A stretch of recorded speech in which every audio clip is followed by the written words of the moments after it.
The Army of the Republic of Texas was the land-based component of the armed forces for the Republic of Texas. It directly descended from the Texian Army, which was established on October 2, 1835 to fight for independence from Mexico in the Texas Revolution. The army was provisionally formed from the Consultation in November 1835, and officially established on September 5, 1836 from Article 2, Section 5 of the Constitution of the Republic of Texas. After Texas annexation by the United States, the Army of the Republic of Texas was merged into the United States Army. Today, the 141st Infantry Regiment traced the lineage back to the Texas Revolution. History. The regular division of the Army was officially established on December 12, 1835.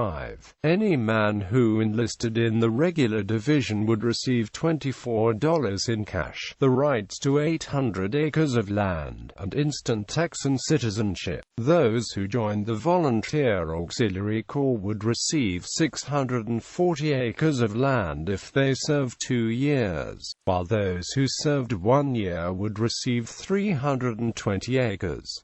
A month later, the establishment of a legion of cavalry would be authorized. The commander of the regular forces, Sam Houston, called for 5,000 men to enlist in the regular army but had difficulty convincing men to join. Many of the arrivals from the United States did not want to be under a more strict military control, and instead informally joined the volunteer units that had gathered in other parts of Texas. These volunteer soldiers were in many cases more impassioned than the Texas settlers. Although the provisional Texas government was still debating whether the troops were fighting for independence or for separate statehood, on December 20, 1835, the Texian garrison at Goliad voted unanimously to issue a Proclamation of Independence, stating that the former province and Department of Texas is, and of right ought to be, a free, sovereign and independent state. The provisional government had originally placed Houston in charge of the regular forces, but in December the council gave secret orders to James Fannin, Frank W. Johnson, and Dr. James Grant to prepare forces to invade Mexico. Houston was then ordered to travel to East Texas to broker a treaty that would allow the Cherokee to remain neutral in the conflict. Johnson and Grant gathered 300 of the 400 men garrisoned in Beara and left to prepare for the invasion.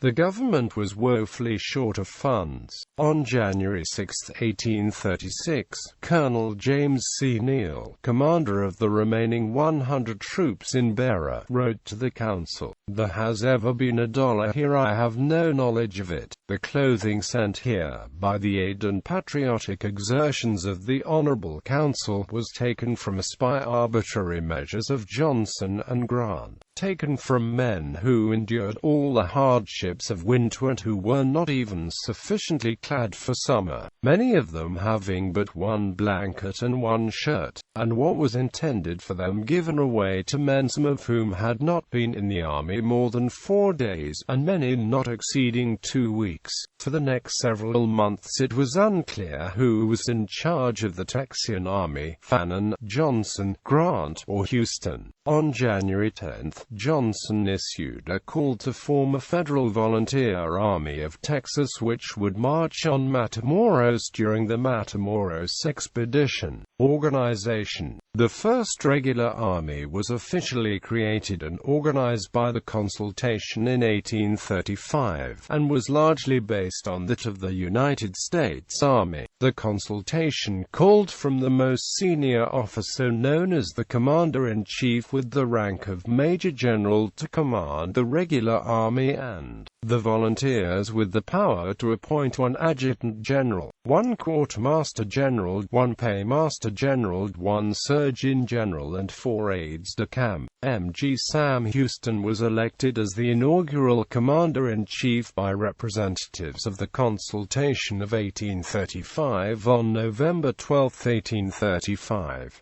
Additionally, many of the officers were elected directly by the members of the Consultation unit structure of the regular army, called for 2 regiments, an infantry regiment and an artillery regiment, which each consisted of 2 battalions, which had 5 companies each. A separate corps of rangers as a battalion was set up to have 3 companies. Initially, the army did not include a cavalry when established in November of 1835, but in December, it was added, and known as the Legion of Cavalry. The Legion of Cavalry was composed of 2 squadrons that were made of 3 companies each. In addition to the regular army and volunteer militia, a volunteer auxiliary corps was established to act as a military reserve force. Although much of the army remained the same on paper, due to the ratification of the Constitution of the Republic of Texas in September of 1836, the organizational structure of the army was modified. The Commander-in-Chief of the Army became the President of the Republic of Texas, but his command authority could not be exercised without the authority of the Congress of the Republic of Texas. Personnel rank structure in the Army of the Republic of Texas was largely based on that of the United States Army. Commissioned officers enlisted personnel commanders. Until September of 1836, the commanding officer of the Army was known as the Commander-in-Chief. Following the ratification of the Constitution of 1836, the title was assumed by the President of the Republic of Texas, Commander-in-Chief Sam Houston, Thomas Jefferson Rusk, Mirabeau B. Lamar, Anson Jones, Secretary of War Thomas Jefferson Rusk, William S.